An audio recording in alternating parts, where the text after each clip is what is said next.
Hi friends, idli dosa சப்பாத்திக்கு தொட்டு சாப்பிட்ற மாதிரி டேஸ்டியான ஒரு சட்னி செய்யலாம். வாங்க அந்த சட்னி எப்படி செய்வதுன்னு பார்ப்போம்.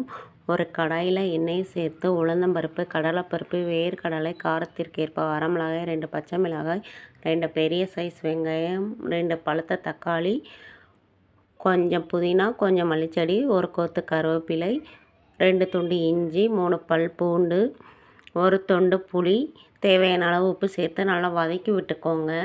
வெங்காயம், தக்காளி, பூண்டு எல்லாம் வதங்கினதுக்கப்புறம் திருகி வச்சுருந்த தேங்காயும் சேர்த்து நல்லா கிளறி விட்டு ஆற வச்சு ஒரு மிக்ஸி ஜாரில் சேர்த்து ஃபைன் பேஸ்ட்டாக அரைச்சி ஒரு பாத்திரத்தில் மாற்றி தேங்காய் எண்ணெயில் தாளிப்பு கொடுத்துக்கோங்க. இந்த சட்னி இட்லி, தோசை, சப்பாத்திக்கு தொட்டு சாப்பிட டேஸ்ட்டாகவும் மணமாகவும் இருக்கும். நீங்களும் கண்டிப்பாக செஞ்சு பாருங்கள்.